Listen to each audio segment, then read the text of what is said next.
Assalamu alaikum, avec vous Madame Derkawi Orkia. Donc je vais lancer une série de vidéos sur le développement d'applications web, abréviation DAO. Donc c'est tout ce qui concerne le développement des logiciels et des applications qui nécessitent l'internet, c'est-à-dire le réseau internet.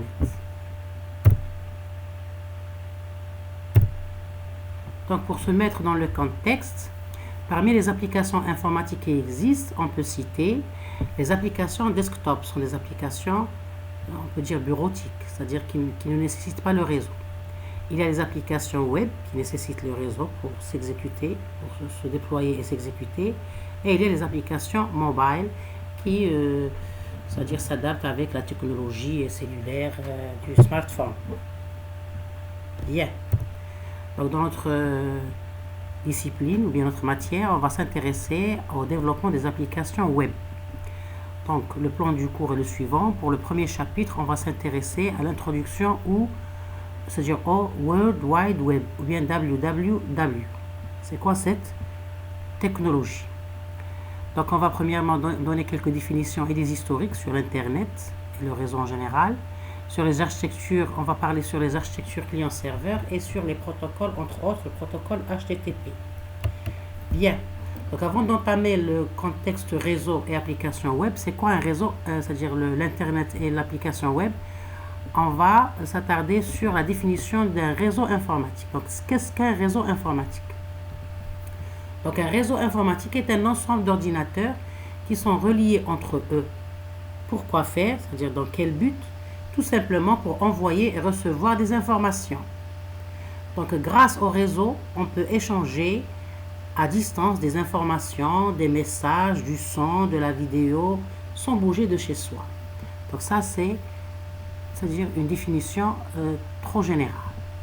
L'essentiel, on remarque qu'on a la notion d'un ensemble d'ordinateurs, donc c'est une infrastructure, c'est-à-dire c'est le côté hardware, et on a, c'est-à-dire le fait de faire des échanges, d'envoyer et de recevoir des informations, donc c'est un côté software, c'est un côté numérique. Bien. Donc, une autre définition, un réseau informatique désigne les appareils informatiques interconnectés qui peuvent échanger des données et partager des ressources entre eux. Donc, le réseau informatique désigne des appareils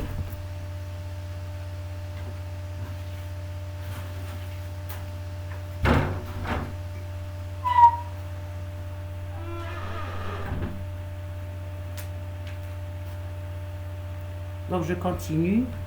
Le réseau informatique désigne les appareils informatiques interconnectés, donc reliés, qui peuvent échanger des données et partager des ressources entre eux.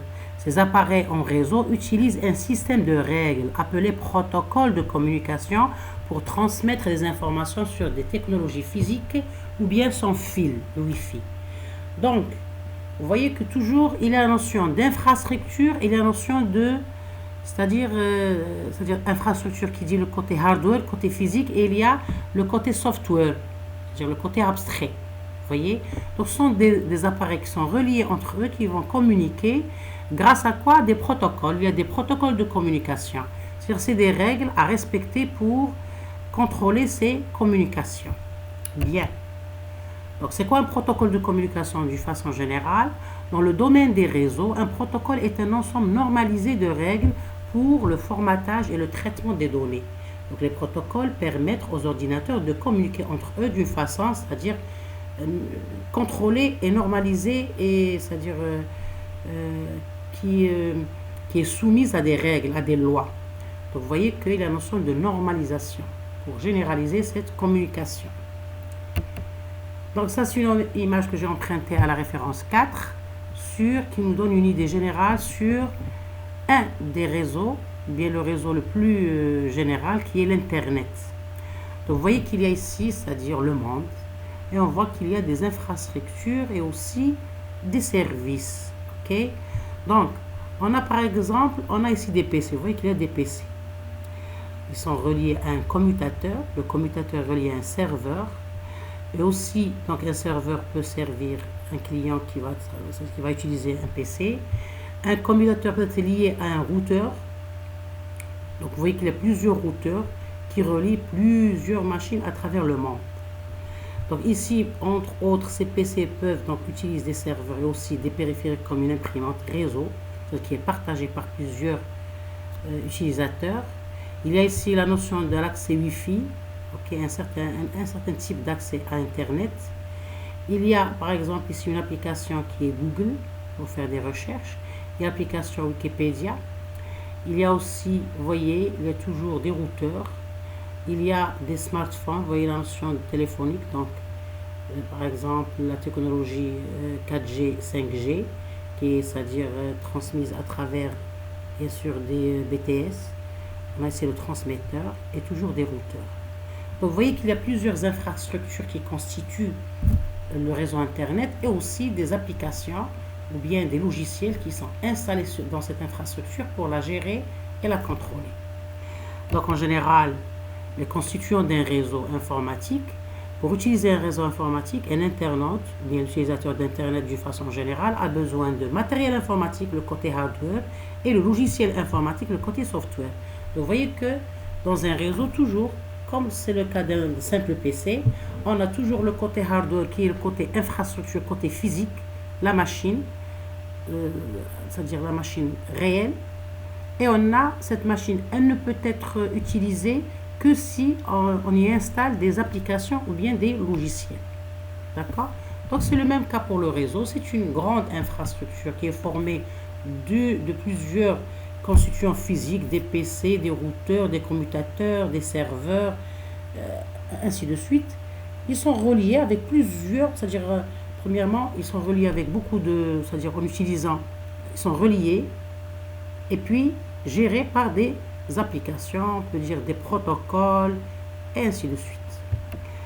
Donc, d'une façon globale, je peux vous donner quelques, c'est-à-dire composants hardware, physique, infrastructure, qui sont utilisés dans un réseau. On peut citer des PC, des câbles, des serveurs, des cartes réseau, des concentrateurs, bien du hub, des commutateurs, bien switch, des routeurs, des ponts, bien bridge, des passerelles, bien gateway, des modems, des répéteurs, des points d'accès, ainsi de suite. Donc il y a plusieurs types de constituants et bien sûr chaque constituant il a sa technologie et là, c'est-à-dire son infrastructure. Ça c'est quelques composants pour vous donner une idée sur la notion de hardware. Un réseau il utilise un hardware et bien sûr un software qui va gérer ce hardware. Ok? Bien. Le côté software, c'est l'ensemble des logiciels ou des applications qui permettent de gérer le réseau informatique, entre autres les fonctions de mise en réseau et les fonctions de contrôle du réseau. L'essentiel, ce sont des logiciels, des applications qui sont installés pour faire, c'est-à-dire pour faire exécuter ou bien utiliser ce réseau. Bien. Donc, il y a bien sûr plusieurs catégories de réseaux. Il existe plusieurs façons de catégoriser un réseau informatique, entre autres, on cite en termes géographiques, selon, c'est-à-dire la géographie, en termes de topologie de réseau, c'est-à-dire le côté modèle du réseau, et en termes de relations fonctionnelles, selon l'utilisation. Donc, les réseaux informatiques sont mis en place dans le but notamment de transférer des données d'un système à un autre ou de fournir des ressources partagées, comme par exemple les serveurs, les bases de données ou une imprimante sur le réseau, par exemple. Il est possible, selon la taille et la portée d'un réseau informatique, de différencier et de catégoriser les réseaux. Entre autres, voici, c'est-à-dire ici, quelques principales catégories de réseaux informatiques. Donc, il y a le PAN, ou bien Personnel Area Network, c'est l'abréviation de Personnel Area Network, on dit abréviation, ou bien on dit les acronymes. Donc P c'est l'acronyme de personnel, A c'est l'acronyme de area et N c'est l'acronyme de network, ou bien un réseau personnel. Il y a le LAN ou bien Local Area Network ou réseau local. Il y a Metropolitan Area Network, le MAN ou réseau métropolitain. Il y a le Wide Area Network, le WAN ou réseau étendu, et il y a le Global Area Network, le GAN ou réseau global. Donc, ça, c'est d'une façon globale, j'ai catégorisé le réseau. Et bien sûr, chaque catégorie, elle a sa technologie, ses protocoles, et ainsi de suite. Donc, l'étudiant peut toujours consulter des références bibliographiques pour avoir des idées plus détaillées. Donc, Dans la base, maintenant on va passer, c'est-à-dire au réseau le plus utilisé qui est l'Internet. Donc dans la base, le réseau Internet est un GAN, c'est-à-dire sa catégorie est un Global Area Network.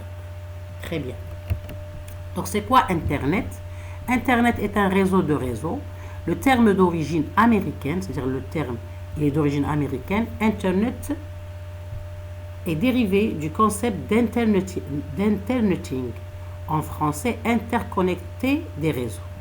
Vous voyez que le mot Internet, c'est un terme d'origine américaine, il vient du mot interneting en anglais, qui veut dire en français interconnecter des réseaux. Dont la première utilisation documentée remonte à octobre 1972, c'est-à-dire utilisation officielle, d'une façon plus générale. On va voir ça dans l'historique. Donc, une autre définition, Internet ou bien Interconnected Network, c'est-à-dire ici on peut dire que le mot Internet il est formé de deux parties. Il y a IN qui veut dire, c'est-à-dire inter qui veut dire interconnected, c'est-à-dire interconnecté ou bien lié. Et il y a le mot net qui veut dire network, réseau. Donc, on peut dire que Internet est le réseau des réseaux. Donc, ce sont des réseaux interconnectés, ou bien on peut dire que c'est un réseau des réseaux. Ces réseaux sont interconnectés par des dispositifs appelés routeurs. En général, on trouve des routeurs, comme on peut le voir ici dans l'image, bien dans l'illustration. Vous voyez qu'il y a toujours des routeurs qui peuvent être installés dans plusieurs dispositifs, par exemple des satellites, à travers c'est-à-dire plusieurs infrastructures. Bien. Maintenant, une fois qu'on a donné donc, une autre définition d'Internet toujours, Internet est un système d'interconnexion de machines qui constitue un réseau informatique mondial, utilisant un ensemble standardisé de protocoles de transfert de données. Vous voyez, donc on a l'Internet qui est c'est-à-dire, on peut dire que c'est un réseau mondial qui est utilisé par tout le monde. Et ce réseau mondial, il est formé d'un côté hardware, c'est-à-dire les constituants du réseau, avec des protocoles standardisés et normalisés pour faire cette communication entre les utilisateurs et bien le transfert de données. Donc c'est un réseau de réseaux sans centre névralgique composé de millions de réseaux, aussi bien publics que privés, universitaires, commerciaux et gouvernementaux. Donc le fait de dire sans centre névralgique, c'est le côté où se trouve l'Internet, c'est pas tellement, c'est-à-dire on ne peut pas tellement répondre à cette question. Où se localise l'Internet, ou bien quelle est l'adresse de l'Internet? C'est quelque chose de mondial, d'universel et qui différencie selon les infrastructures et les protocoles. Donc Internet transporte un large spectre d'informations et permet l'élaboration d'applications et de services variés comme le courrier électronique, la messagerie instantanée et le World Wide Web. Donc normalement, cet Internet, il y a des services dans l'Internet, dans le réseau Internet. Sa grande fonctionnalité, c'est le fait de permettre c'est-à-dire la communication entre les utilisateurs. Pourquoi cette communication? Pour s'échanger des services, des informations à travers les services qui sont présentés, mais qui sont, c'est-à-dire fournis par l'Internet. Donc, quels sont ces services fournis par l'Internet au profit des utilisateurs? Donc, Internet transporte un large spectre d'informations et permet l'élaboration d'applications et de services variés, comme le courrier ou bien la messagerie électronique, comme la messagerie instantanée et bien sûr le World Wide Web qui permet une recherche dans le réseau d'une façon variée.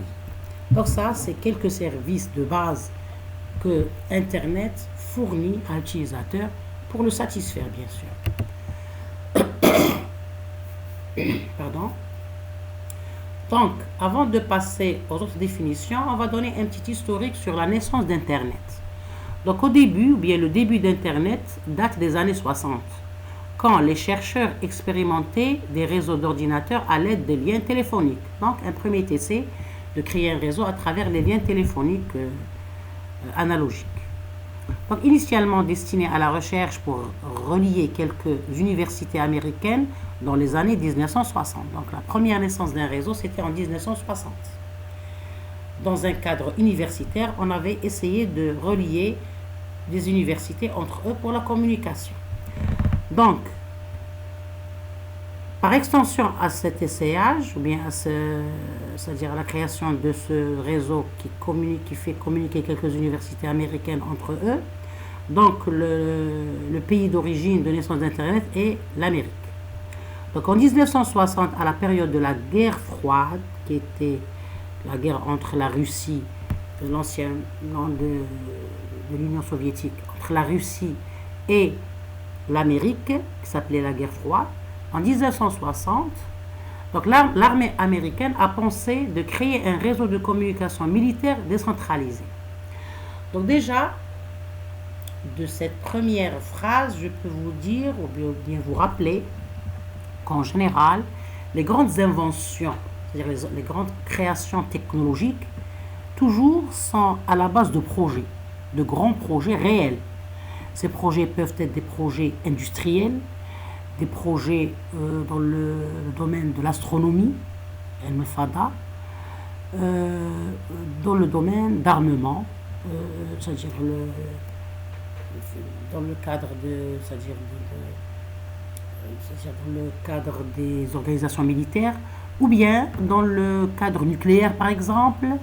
Vous voyez, donc toujours les grands projets et les grandes technologies sont créés dans le cadre de grands projets industriels ou bien militaires, d'armement, ou bien nucléaire, ou bien astronomique, parce que c'est un projet réel qui a nécessité un grand investissement sur le plan, c'est-à-dire budgétaire, et sur le plan même effectif, c'est-à-dire le grand savant qui sont déployés pour c'est-à-dire chercher dans ces projets-là pour créer de nouvelles technologies dont le but, bien sûr, de développer ces projets-là. D'accord? Donc, la même chose pour Internet. On avait un projet d'armement. C'est dans le cadre de la guerre froide entre la Russie et l'Amérique. Donc, l'Amérique a pensé, en 1960, a pensé à créer un réseau de communication militaire décentralisé. Bien sûr, en déduction des recherches dans les universités. Vous voyez que l'université est, on peut dire, elle est à la base de toute recherche. C'est de l'université que se déclenchent les bonnes idées et les bonnes, c'est-à-dire créations. Donc, en 1969, en 1960, c'était la première pensée à créer un réseau de communication, c'est-à-dire minime. En 1969, un projet de recherche qui s'appelle ARPANET a été lancé par la défense américaine dans le but de réaliser un système de communication fiable entre les bases militaires. Donc, les années 1969, donc vous voyez qu'il y a 9 ans de recherche. Il y avait 9 ans. C'est-à-dire l'idée de créer un réseau, c'était en 1960. Donc cette recherche a demandé 9 ans pour créer un premier réseau expérimental. Donc vous voyez que la recherche, elle demande du temps, de la patience, de la consultation, ainsi de suite. Donc, le premier réseau expérimental en 1969 est créé dans 4 centres universitaires aux États-Unis qui s'appellent ARPANET par le groupe de la recherche ARPA. Donc on dit groupe de recherche ou bien équipe de recherche qui s'appelait en ce moment ARPA. Donc en 1969, le premier réseau expérimental est né par l'équipe ARPANET. On a donné ce nom-là, ARPANET, c'est-à-dire il contient 2 sous-noms. ARPA, c'est le nom de l'équipe qui a créé le réseau, et NET, c'est le réseau. Je termine mon historique. En 1972, il y avait l'invention de e-mail, c'est-à-dire la messagerie électronique, et la création du protocole TCP/IP. Donc le protocole, c'est les règles de communication dans le réseau. Donc le réseau Internet d'aujourd'hui n'est plus celui qui a été lancé en 1969 par ARPANET, qui est l'ancêtre, on peut dire que c'est l'ancêtre d'Internet, parce que, c'est-à-dire, au début, ARPANET, il reliait, lors de son démarrage, 4 pôles seulement. 4 pôles, c'est-à-dire 4 nœuds. Alors que actuellement, Internet, il relie des millions et des milliers de pôles. Donc en 1983, il y avait la naissance de Internet, dont l'ancêtre est ARPANET. Donc à travers ARPANET, on a développé ce réseau qui reliait que 4 pôles pour qu'en 1983, on a créé Internet. Donc vous voyez qu'en général, l'Internet, d'une façon très précise, est créé en 1983. Donc vous voyez que entre 69 et 83, combien il y a d'années? Il y a 14 ans. Donc vous voyez que c'est-à-dire, ça a demandé 14 ans de travail, de recherche et d'expérimentation pour arriver à développer ou bien à faire évoluer le petit réseau ARPANET qui reliait 4 pôles vers Internet qui relie le monde. Donc je reviens vous dire que la recherche, c'est intéressant, c'est bon, c'est bien, mais il faut lui donner son temps, il faut prendre le temps, il faut investir son temps dans la recherche si on voudrait faire de la recherche scientifique. On doit investir son temps pour la consultation, la lecture, l'expérimentation, surtout dans le cadre technologique et spécifiquement informatique. On a deux axes. On a l'axe théorique, donc il faut la consultation, la lecture, les références bibliographiques, et on a le côté pratique, il faut toujours faire des essayages, des tests, des expérimentations, ainsi de suite, des implémentations, ainsi de suite. Vous voyez l'importance de la recherche scientifique dans le domaine informatique. Ça demande du temps et de l'énergie et de l'effort. Très bien. Donc, en 1969, il y avait le premier mini-projet ARPANET qui était créé dans un cadre universitaire pour le profit de l'armée militaire américaine. Donc, il reliait 4 pôles et puis il s'est transformé ou bien évolué en 1983 vers Internet. En 1990, il y a la naissance du web. En 1994, la création de Yahoo par 2 étudiants, c'est-à-dire le mail sur Internet. En 1995, il y a la création de Microsoft. La maison Microsoft a créé MSN, un site Internet Explorer et Alta Vista. En 1998, il y avait la création de Google, le grand navigateur Internet. Et en 2001, la création du site Wikipédia. Et aussi en 98, normalement c'est la même chose. Je vais enlever. C'est une redondance, je ne dois pas me répéter. Très bien. En 1998, la création de Google et en 2001, la création de Wikipédia. Ça, c'est un petit historique général sur la création d'Internet, mais l'étudiant peut toujours consulter des références bibliographiques pour plus de détails. Par exemple, s'il voudrait avoir un détail sur ARPANET, parce que c'est un projet qui était né dans un cadre universitaire pour le profit de l'armée militaire. Donc, on peut toujours lire et consulter des références bibliographiques pour le détail. Donc, maintenant, Internet relie des millions de machines à travers la planète. Internet a su évoluer pour devenir un réseau mondial interconnectant un nombre croissant de réseaux informatiques de toute taille après s'être considérablement développé dans les années 90. Donc, à partir des années 90, il y avait la révolution Internet, c'est-à-dire un développement considérable. Internet est devenu un réseau à 3 niveaux fédérant tous les réseaux de la planète qui occupent désormais une place prépondérante dans la vie quotidienne et continue de croître à un rythme soutenu dans le monde entier. Donc, ça devient une technologie nécessaire dans notre vie quotidienne actuelle.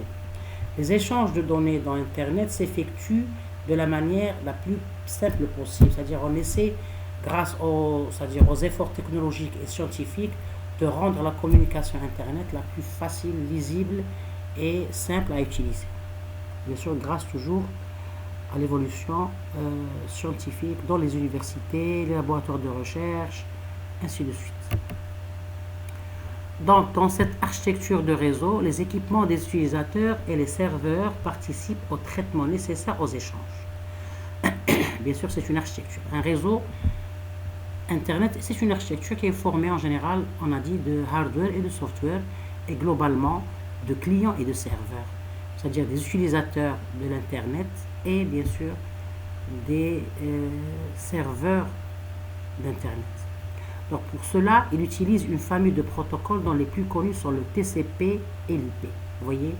Donc l'utilisation d'Internet demande une infrastructure et demande bien sûr un software, entre autres les protocoles de communication, comme on l'a déjà dit, qui sont les règles qui permettent de contrôler et de faire fonctionner les communications via les échanges entre bien dans le réseau Internet. Et on a dit que le protocole TCP/IP était créé dans les années 72, okay, après le projet ARPANET. Donc, les applications déployées sur Internet s'appuient sur ces protocoles pour transférer les données dans le réseau et les contrôler, bien sûr. Bon, parmi c'est-à-dire les applications sur Internet, il y a le www ou bien le World, c'est l'abréviation de World Wide Web. Donc, le World Wide Web, littéralement, c'est-à-dire on peut l'expliquer par la toile d'araignée mondiale. C'est la toile d'araignée mondiale, communément appelée le web. Donc on peut dire le www ou bien on peut dire le web. Et parfois la toile. Et ça, c'est une terminologie. Donc c'est quoi le www? C'est un système hypertexte public fonctionnant sur Internet.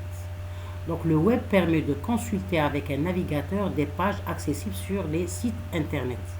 L'image de la toile d'araignée vient des hyperliens qui lient les pages web entre elles. Le fait de dire araignée, c'est par le fait qu'il y a plusieurs communications entre plusieurs pages web.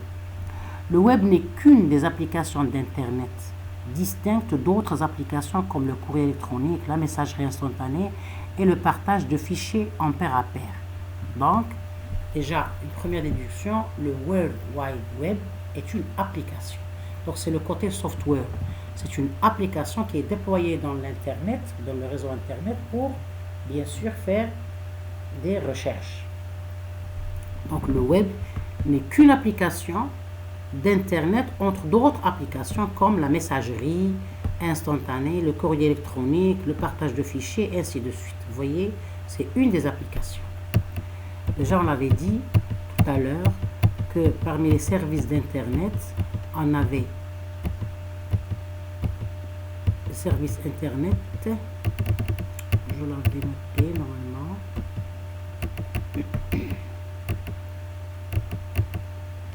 On a dit qu'il y avait le courrier ou bien le courrier électronique, les messageries instantanées et le World Wide Web. Donc c'est une des services ou bien des applications d'Internet. D'accord? Très bien, il faut toujours se situer. C'est des terminologies liées à cette discipline, le développement d'applications web ou bien les applications web. Donc il faut vraiment que l'étudiant connaît ces terminologies-là sur le plan syntaxique et sur le plan sémantique. Sur le plan syntaxique, comment ça s'écrit, c'est-à-dire leur écriture littéraire, et sur le plan bien symbolique, et sur le plan sémantique, le sens, c'est-à-dire ça signifie quoi. Donc le World Wide Web, c'est-à-dire W, c'est l'abréviation, bien l'acronyme du World. Le deuxième W, c'est le Wide, et le troisième W, c'est le Web. Vous voyez, donc c'est une des applications d'Internet. Donc puisqu'on est arrivé à dire le www et puis on a parlé d'Internet, quelle est la différence entre ces deux concepts? Donc le web ou bien le www est l'un des services offerts par Internet.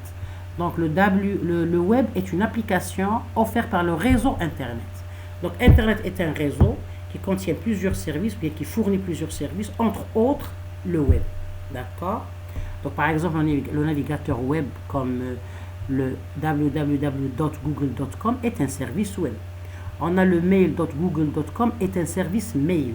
Vous voyez, c'est la messagerie électronique. Et le google.com, le www.google.com est un service web. Vous voyez, donc on verra bien la différence entre ces différentes, c'est-à-dire les applications, au fur et à mesure qu'on va entamer les concepts de la technologie application web. Bien. Donc, en résumé, le web est l'un des services offerts par le réseau Internet. Bien. Donc, pour résumer, Internet et le réseau, c'est l'infrastructure. Donc, c'est le côté, c'est-à-dire infrastructure constituant du réseau. Le web est un service qui est sur le réseau Internet. Donc, l'Internet et l'infrastructure, si je puis dire, c'est le côté hardware, c'est le côté constituant. Et le web est le côté software, c'est des services qui sont fournis par le web. Donc, de cela, qu'est-ce qu'on peut dire? Bon, bien sûr, le web qui permet de naviguer. Donc, il y a deux choses qui sont, de cette différenciation, on peut déduire deux choses. Internet peut exister sans le web, mais le web ne peut pas exister sans l'Internet. Vous voyez? Par exemple, donc, Pourquoi je dis ça? Donc, Internet peut exister sans le web, mais pas l'inverse. Le web ne peut pas exister sans l'Internet. Ici, je dois spécifier ici. Pas l'inverse. Que veut dire pas l'inverse? Le web ne peut pas exister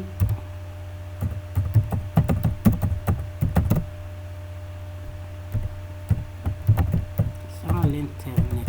Ok? Internet.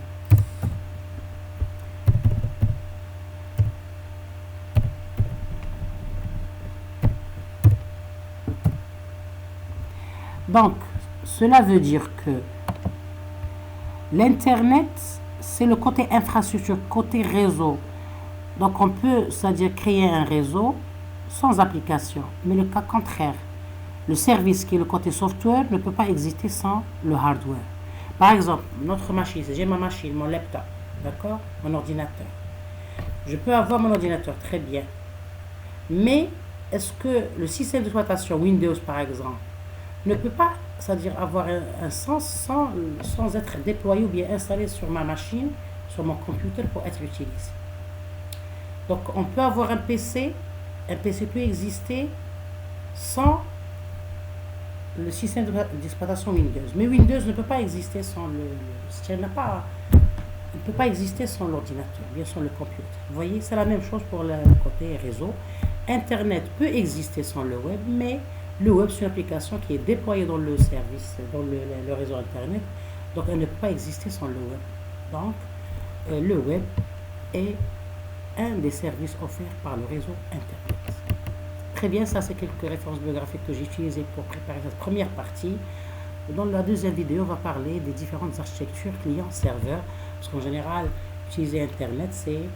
on a deux grands acteurs. C'est l'acteur client, l'utilisateur, et l'acteur c'est-à-dire serveur, c'est celui qui va servir cet utilisateur.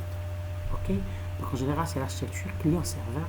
On va voir ça en détail dans la vidéo suivante. Donc, merci pour votre suivi. Maintenant, avant de clôturer, on va faire un petit exemple. Donc ici, dans ma machine, j'ai mon laptop ici. Ma machine, vous voyez, j'ai un laptop. J'ai mon système d'exploitation, vous voyez ici, Windows, la version 10. Et j'ai ici le côté hardware, j'ai l'Internet, vous voyez, à travers un Wi-Fi. Donc pour l'infrastructure ou bien le côté hardware pour utiliser mon Internet, premièrement, l'infrastructure, le PC, mon PC, le laptop ici. Deuxièmement, un Wi-Fi qui s'appelle G-Web. Un Wi-Fi qui s'appelle G-Web ici, un modem, c'est un modem, donc c'est une infrastructure physique à travers un modem. Son nom, c'est-à-dire label, c'est G-Web. Vous voyez qu'il y a une connexion, c'est une connexion sécurisée, d'accord? Donc, j'ai l'infrastructure qui est formée de ma machine, mon laptop et mon modem qui va me transférer, c'est-à-dire un modem qui me fait un accès vers Internet. Vous voyez qu'il y a la notion accès à Internet, d'accord? Et puis, on a l'application installée pour pouvoir utiliser Internet. Donc, je devais installer le navigateur web Google Chrome. Sans Google Chrome, je ne pouvais pas utiliser Internet, malgré qu'il est installé. J'ai ma machine, j'ai mon modem Wi-Fi qui s'appelle G-Web. Donc, la connexion, elle est là. Vous voyez qu'il y a accès à Internet, d'accord? Mais malgré que l'infrastructure existe, donc l'Internet existe très bien. Mais il faut une application pour utiliser Internet. Je voudrais, par exemple, avoir des informations sur le réseau informatique. Je voudrais chercher dans le réseau. Donc, j'ai besoin d'une application pour faire la recherche. Donc, j'ai installé cette application qui s'appelle Google Chrome. C'est une application navigateur web. Donc, je l'ai installée et je vais la lancer. Vous voyez? Très bien. Donc, vous voyez que l'application web, le navigateur Google, il n'a pas de sens sans, c'est-à-dire l'Internet. Donc, on a ici, vous voyez, ici, je dois donner l'adresse pour pouvoir... Si je connais l'adresse, je vais utiliser directement l'adresse. Sinon, je vais ici formuler une requête. Moi, je suis un utilisateur, un internaute. Je vais formuler une requête à l'Internet et le serveur Internet va me répondre, me donner une réponse. Donc, par exemple, je voudrais des informations sur le réseau informatique. Internet. Vous voyez? Donc, je vais cliquer. Donc, vous voyez, il m'a donné plusieurs, ici, vous voyez qu'il y a plusieurs liens. On a des liens ici. Vous voyez, les URL. On a des liens. Donc, je vais cliquer par exemple. Donc, déjà, vous voyez qu'il y a le site Wikipédia qui est un site très utilisé. Donc, il va me donner des informations sur le réseau informatique et bien l'Internet, ainsi de suite. Donc, ça, c'est un exemple d'application de mon Internet avec le navigateur Google Chrome. Donc, je vous remercie. Bon, bien sûr, ça, c'est une page web. Vous voyez, c'est un site web formé de pages web. On va voir ça en détail dans les chapitres qui vont suivre. Donc, cela, bien sûr, termine mon exposé. Et à la prochaine vidéo sur les différentes architectures client-serveur.